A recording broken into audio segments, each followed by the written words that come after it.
23 जुलाई को Tokyo Olympic की शानदार शुरुआत हुई और कल ओलंपिक का इस साल का सफर खत्म हो गया। 16 दिन के इस बेहद ही खूबसूरत और यादगार सफर ने हम सबको कभी रुलाया तो कभी हंसाया। कोई जीत कर दिल में उतर गया तो किसी ने हार कर भी अपना लोहा मनवाया। कुल मिलाकर कहें तो ओलंपिक का ये सफर कई खट्टी मीठी यादों के साथ हम भारतीयों की झोली में अवार्ड डाल गया और तमाम मीडिया में ये बातें हुई कि हमारी झोली में कितने अवार्ड आए। मीराबाई चानू से लेकर मैरी कॉम तक ने मैदान में करिश्माई जादू दिखाया, तो वहीं भारत की पुरुष हॉकी टीम ने 4 दशक का सूखा खत्म करते हुए कांस्य पदक अपने नाम किया। भारत की हॉकी टीम ने जैसे ही कांस्य पदक अपने नाम किया, हम सभी को 41 साल पुराना ओलंपिक का हॉकी याद आ गया।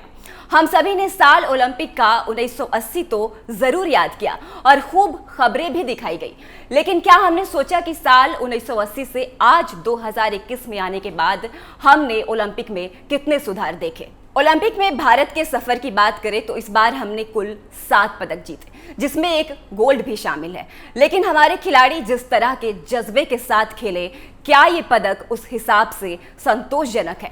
बात अगर खिलाड़ियों के जज्बे की हो रही है तो याद कीजिए कुश्ती का वो सेमीफाइनल मुकाबला, जब कजाकिस्तान के पहलवान ने अपनी हरकत से हम सबको चौंका दिया।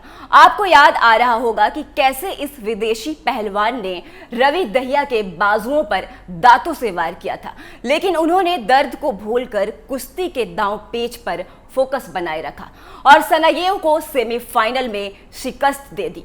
बाद में रवि दहिया फाइनल में रूस के पहलवान जावुर उगवेक से हार गए और उन्हें रजत पदक से संतोष करना पड़ा।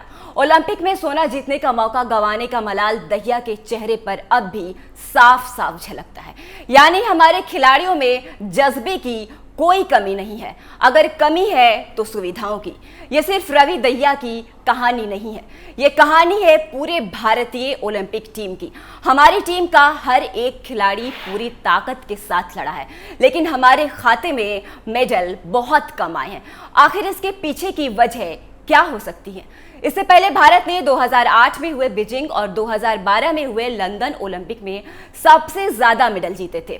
टोक्यो में हमारे खिलाड़ियों की ये आस पूरी की, उन्होंने देश का गौरव बढ़ाया। इसमें भी कोई शक नहीं कि ओलंपिक खेलों में मेडल के लिए नहीं, बल्कि खेल भावना के साथ भागीदारी करना सबसे ज्यादा मायने रखता है। भारत इन खेलों में इसी खेल और भागीदारी की भावना के साथ हिस्सा लेता आया है, लेकिन काफी हद तक ये मन बहलाने की बात भी है। ओलंपिक खेलों की भावना ये भी है और तेज और ऊंचे और मजबूत। आखिर ये खेलों की प्रतियोगिता जो है, इसमें भागीदारी के साथ जीत हार भी उतनी ही मायने रखती है। आखिर कौन खिलाड़ी हारने के लिए मैदान या ट्रैक पर उतरता है? लेकिन हम ओलंपिक खेलों में अपने प्रदर्शन को और तेज और ऊंचा और मजबूत क्यों नहीं कर पा रहे हैं? इसके लिए देश में ग्रास रूट लेवल पर विश्व स्तरीय और आधुनिक इंफ्रास्ट्रक्चर, खिलाड़ियों को सुविधाएं और विश्व स्तरीय कोच प्रतिभाओं की पहचान और प्रोत्साहन के लिए जरूरी व्यवस्था के अभाव, खेलों पर केंद्र और राज्य सरकारों का मामूली खर्च, राजनीति और नौकरशाही में जकड़े खेल संघ जैसे कई कारण जिम्मेदार हैं। लेकिन सबसे बड़ा कारण यह है कि खेल हमारी राष्ट्रीय प्राथमिकताओं में कहीं भी नहीं है। खुद खेल प्रधानमंत्री राज्यवर्धन सिंह राठौर ने 2018 में लोकसभा में माना था कि भारत हर दिन प्रति व्यक्ति सिर्फ 3 पैसे खेलों पर खर्च करता है। इसकी तुलना में जमैका 6 गुना ज्यादा, यानी हर दिन प्रति व्यक्ति 19 पैसे, ब्रिटेन हर दिन प्रति व्यक्ति 50 पैसे, चीन खेलों पर हर दिन प्रति व्यक्ति 6.10 रुपए, यानी भारत से 200 गुना ज्यादा, और अमेरिका हर दिन प्रति व्यक्ति 22 रुपए, यानी भारत से 733 गुना ज्यादा खर्च करता है। सवाल यह है कि हर दिन प्रति व्यक्ति सिर्फ 3 पैसे खर्च करके हम ओलंपिक में चमत्कार की उम्मीद क्यों करते हैं? नीति आयोग की 2016 की एक रिपोर्ट बताती है कि भारतीय खेल प्राधिकरण जिन 26 प्रतियोगिताओं में 16,076 युवा खिलाड़ियों को ओलंपिक और दूसरी अंतर्राष्ट्रीय मुकाबले के लिए ट्रेनिंग दे रहा है, उन पर प्रति व्यक्ति सिर्फ 1,000 रुपए महीना यानी 33 रुपए रोजाना खर्च करके ओलंपिक मेडल का सपना देखता है। तो क्या ये कहना गलत होगा कि हम भारतीय मुंगेरी लाल का सपना देख रहे हैं? रही सही कसर क्रिकेट को लेकर पागलपन की हद तक पहुंचना, हमारा प्रेम पूरा कर देता है, जिसकी छाया में किसी और खेल का पनपना बेहद ही मुश्किल है। इससे भी बड़ी बात यह है कि देश में खेल संस्कृति सिरे से गायब है। पितृसत्तात्मक समाज महिलाओं को घर की चार दीवारी के अंदर कैद करके रखना चाहता है। यहाँ खेल संस्कृति का मतलब ये है कि जिस देश में खेल लोग, परिवार और स्कूल, कॉलेजों, दफ्तर का अहम हिस्सा है, हेल्थ और फिट रहने के लिए खेल बच्चों, युवाओं, बूढ़ों की रोजाना की दिनचर्या में शामिल होना चाहिए। खेलों को सम्मान से देखना और जरूरी समझना चाहिए। आम लोग खेल के दर्शक और चीयर लीडर भर ना हो, बल्कि वे भी इसमें अपनी भागीदारी निभाएं। जहां ऐसी चीजें होती हैं वहां खेल संस्कृति फलती फूलती है और आम जन जीवन का हिस्सा बनती है। इस संस्कृति में ही अच्छे खिलाड़ी पैदा होते हैं और मेडल लाते हैं। असलियत तो ये है कि हम उस देश के लोग हैं जो ओलंपिक में मेडल ना लाने पर खूब हाय तौबा मचाते हैं, लेकिन अपने बच्चे, खासकर लड़कियों को खेलने से रोकते हैं। हमें यह सिखाया जाता है कि पढ़ोगे लिखोगे तो होगे नवाब, खेलोगे कूदोगे तो होगे खराब। वहां मेडल जीतने वाले खिलाड़ी कहां से पैदा होंगे? क्या वे दूसरे देश से या फिर आसमान से आएंगे?